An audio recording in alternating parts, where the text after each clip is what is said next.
Please welcome to speak to us the funniest man on earth, a performer of legendary comic genius, a children's book author of profound depth, an individual of enormous compassion who is doing so much to make our world a better place, the great Jim Carrey.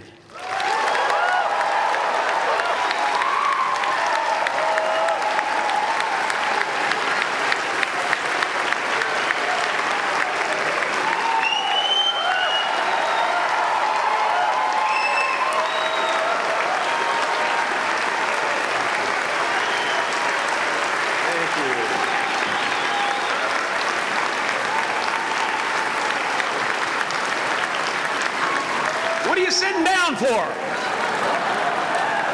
I was gonna milk that for a while. You guys can stretch that out in post, right? You can make that longer in the edit. Thank you, Bevin. Thank you all. Jai Guru Dev.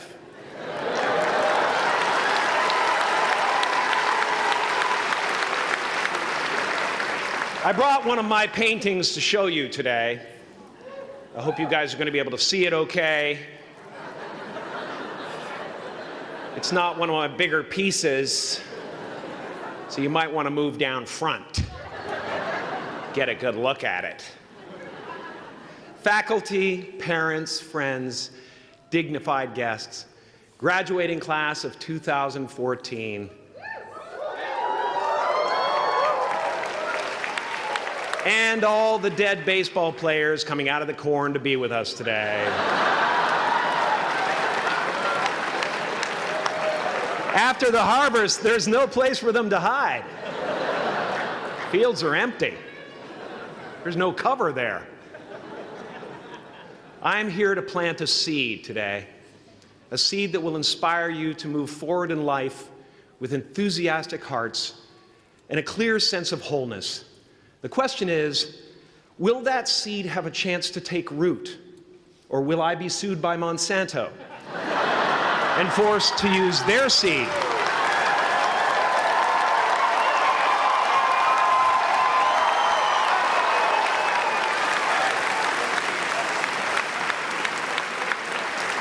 Which may not be totally Ayurvedic.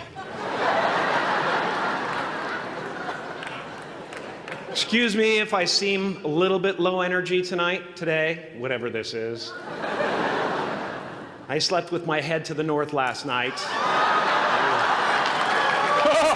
Oh man! Oh man! You know how that is, right, kids? Yeah. Woke up right in the middle of Pitta, couldn't get back to sleep till Vata rolled around. Crazy.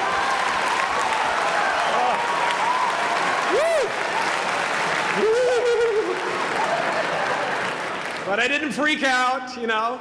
I used that time to eat a large meal. Connect with someone special on Tinder. Because life doesn't happen to you, it happens for you. How do I know this? I don't, but I'm making sound, and that's the important thing. That's what I'm here to do. Sometimes I think that's the only thing that's important, really, you know? It's just letting each other know we're here. You know? Reminding each other that we're part of a larger self. I used to think Jim Carrey is all that I was. Just a flickering light, a dancing shadow, the great nothing masquerading as something you can name. Seeking shelter in caves and foxholes dug out hastily, an archer searching for his target in the mirror, wounded only by my own arrows.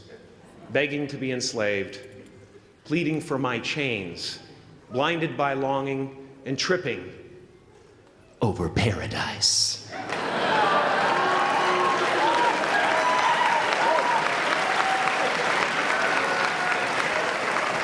I get an amen! You didn't think I could be serious, did you? I don't think you understand who you're dealing with. I have no limits.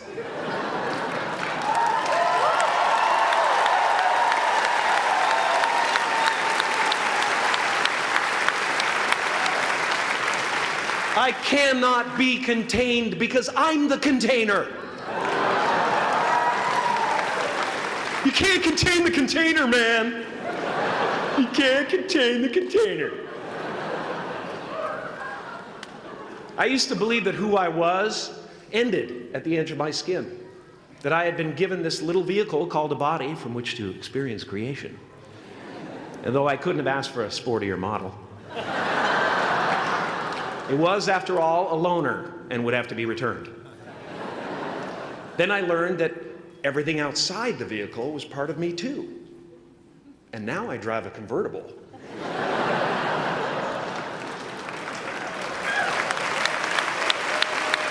Yeah, man. Top down, wind in my hair.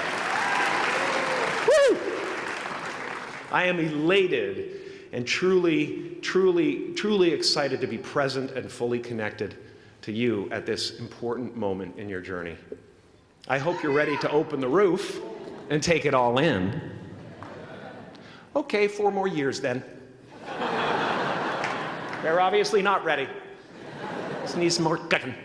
Now, I want to thank the trustees, the administrators, the faculty of MUM for creating an institution worthy of Maharishi's ideals of education, a place that teaches knowledge and experience, the knowledge and experience necessary to be productive in life, as well as enabling the students through transcendental meditation and ancient Vedic knowledge to slack off twice a day for an hour and a half.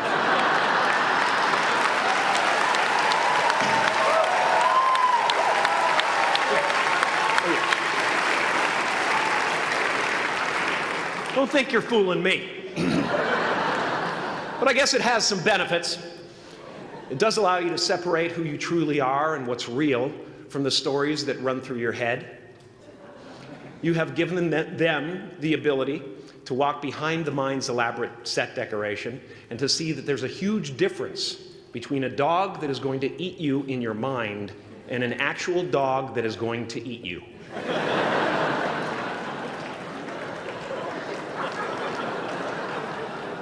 That may sound like no big deal, but many never learn that distinction. And they spend a great deal of their lives living in fight or flight response. I'd like to acknowledge all of you wonderful parents. Way to go. What a fantastic job you've done. For your tireless dedication, your love, your support, most of all, for the attention that you paid to your children. I have a saying, beware the unloved, because they will eventually hurt themselves or me. But when I look at this group here, you know, I feel really safe. I do. I'm just going to say it. My room is not locked. My room is not locked. No doubt some of you will turn out to be crooks. But white-collar stuff, you know, Wall Street, that type of thing, you know, crimes committed by people with self-esteem. Stuff parents can still be proud of in a weird way. And to the graduating class of 2017, -3, you didn't let me finish. Congratulations. Yes, give yourself a round of applause, please. Please.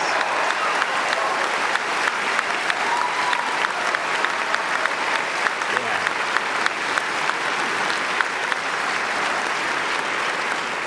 You are the vanguard of knowledge and consciousness, a new wave in a vast ocean of possibilities. On the other side of that door, there's a world starving for new ideas, new leadership. I've been out there for 30 years. She's a wildcat. Oh, she'll rub up against your leg and purr until you pick her up and start petting her, and then out of nowhere, she'll swat you in the face. It can be rough out there, but that's okay, because there's soft serve ice cream with sprinkles. I guess that's what I'm really trying to say here today. Sometimes it's okay to eat your feelings. Now, fear is going to be a player in your life, but you get to decide how much. You can spend your whole life imagining ghosts, worrying about the pathway to the future, but all there will ever be is what's happening here, and the decisions we make in this moment, which are based in either love or fear. So many of us choose our path out of fear disguised as practicality. What we really want seems impossibly out of reach and ridiculous to expect, so we never dare to ask the universe for it. I'm saying I'm the proof that you can ask the universe for it. Please.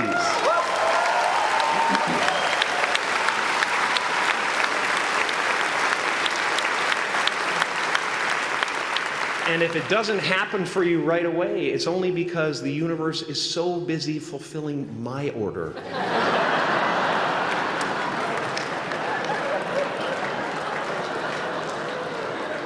Party size! My father could have been a great comedian, but he didn't believe that that was possible for him. And so he made a conservative choice. Instead, he got a safe job as an accountant. And when I was 12 years old, he was let go from that safe job. And our family had to do whatever we could to survive. I learned many great lessons from my father, not the least of which was that you can fail at what you don't want. So you might as well take a chance on doing what you love.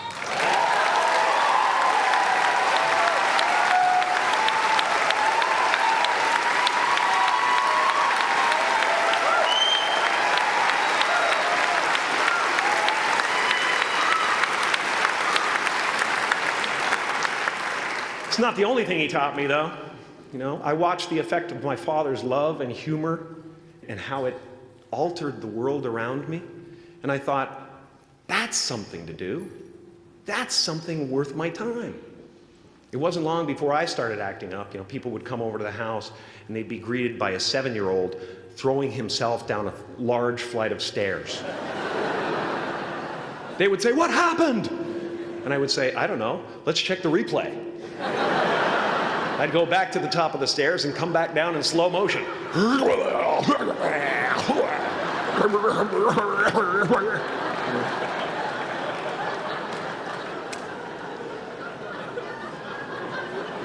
It was a very strange household. My father used to brag that I wasn't a ham, I was the whole pig. And he treated my talent as if it was his second chance. When I was about 28, after a decade as a professional comedian, I realized one night in LA that the purpose of my life had always been to free people from concern, just like my dad. And when I realized this, I dubbed my new devotion the Church of Freedom from Concern.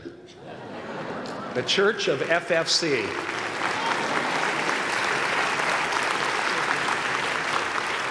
And I dedicated myself to that ministry. What's yours? How will you serve the world? What do they need that your talent can provide? That's all you have to figure out. As someone who's done what you're about to go and do, I can tell you from experience, the effect you have on others is the most valuable currency there is.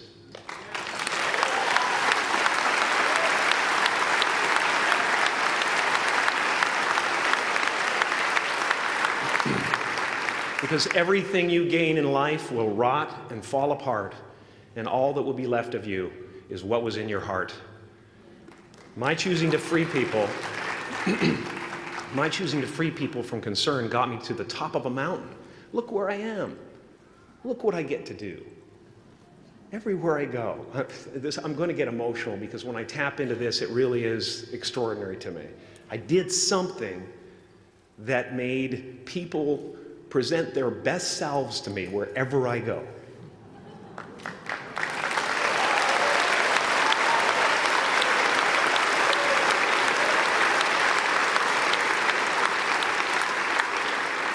I am at the top of the mountain, and I was, and the only one I hadn't freed was myself, and that's when my search for identity deepened. I wondered who I'd be without my fame. Who would I be if I said things that people didn't want to hear? Or if I defied their expectations of me? What if I showed up to the party without my Mardi Gras mask and refused to flash my breasts for a handful of beads? I'll give you a moment to wipe that image out of your mind. But you guys are so ahead of the game. You already know who you are. And that peace that we're after lies somewhere beyond personality, beyond the perception of others, beyond invention and disguise, even beyond effort itself. You can join the game, fight the wars, play with form all you want, but to find real peace, you have to let the armor go. Your need for acceptance can make you invisible in this world.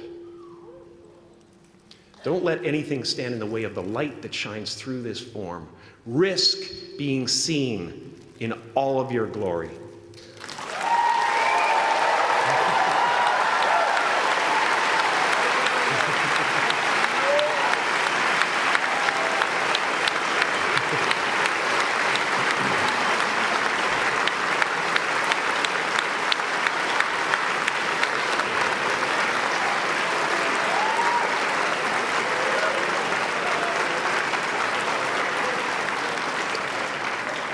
It's not big enough.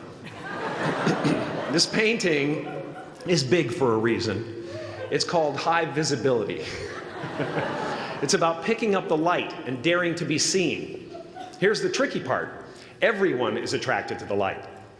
The party host up at the top, who thinks unconsciousness is bliss and is always offering to drink from the bottles that empty you. Misery below her. Despises the light, can't stand when you're doing well, wishes you nothing but the worst. The Queen of Diamonds, under him, needs a king to build her house of cards. And the hollow one down bottom there will cling to your leg and say, please don't leave me behind, for I have abandoned myself. Even those who are closest to you and most in love with you, the people you love most in the world, will find clarity confronting at times. This painting took me thousands of hours to complete. And when I was finished, thank you, thousands of hours, yes. I'll never get them back. I'll never get them back. I worked on this for so long. I was weeks and weeks like a madman alone on a scaffolding. And when I was finished, one of my friends said, this would be a cool blacklight painting. So I started over.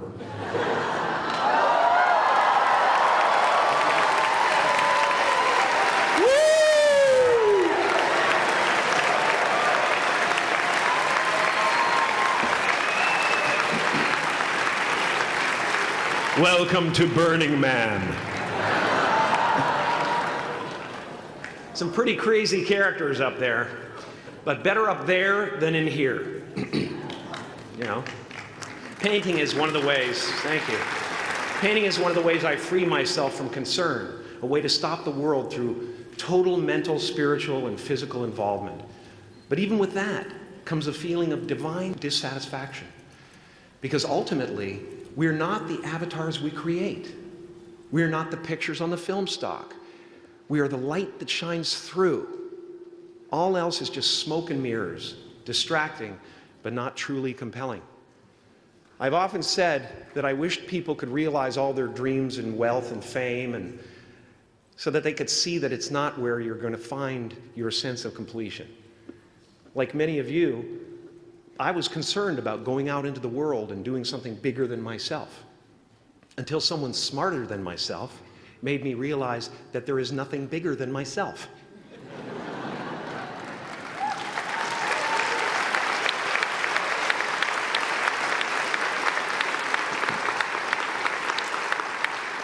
My soul is not contained within the limits of my body. My body is contained within the limitlessness of my soul. One unified field.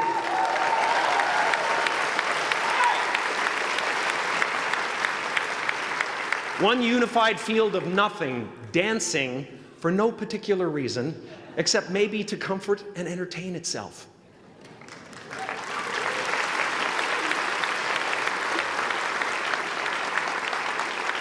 As that shift happens in you, you won't be feeling the world, you'll be felt by it. You'll be embraced by it. Now I'm always at the beginning. I have a reset button, and I ride that button constantly. Once that button is functioning in your life, there's no story that the mind could create that will be as compelling.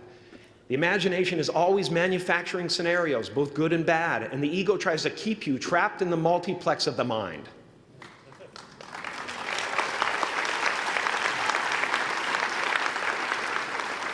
Our eyes are not viewers, they're also projectors that are running a second story over the picture that we see in front of us all the time.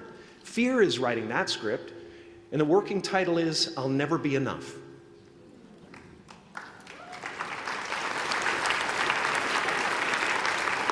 Now you're going to look at a person like me and say, how could we ever hope to reach those kind of heights, Jim? How can we make a painting that's too big for our home? How do you fly so high without a special breathing apparatus? This is the voice of the ego. And if you listen to it, there will always be someone who's doing better than you. No matter what you gain, ego will not let you rest. It will tell you that you cannot stop until you've left an indelible mark on the earth, until you've achieved immortality. How tricky is this ego that it would tempt us with the promise of something we already possess?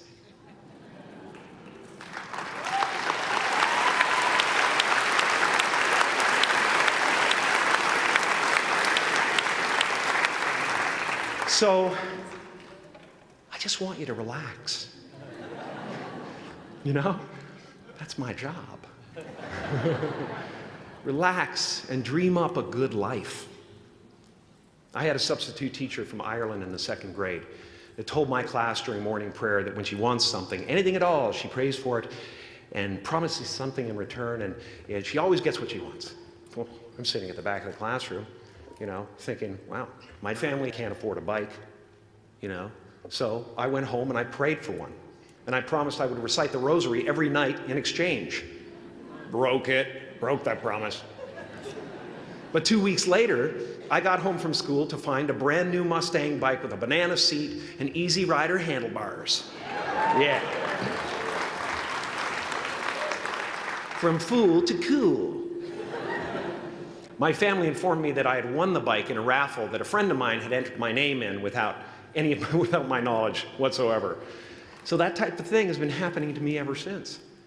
And as far as I can tell, it's just about letting the universe know what you want and working toward it while letting go of how it comes to pass.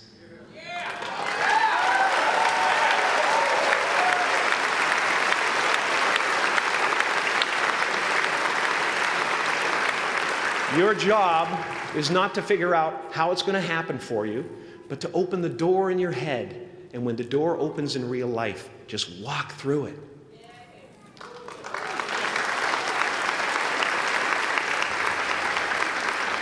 And don't worry if you miss your cue, because there's always doors opening. They keep opening. And when I say life doesn't happen to you, it happens for you, I really don't know if that's true. I'm just making a conscious choice to perceive challenges as something beneficial so that I can deal with them in the most productive way. You'll come up with your own style. That's part of the fun. Oh, and why not take a chance on faith as well?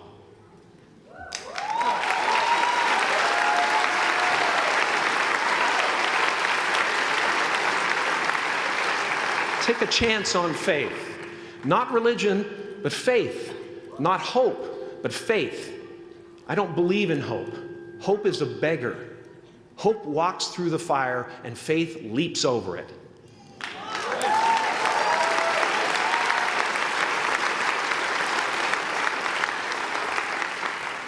You are ready and able to do beautiful things in this world. And after you walk through those doors today, You will only ever have two choices, love or fear.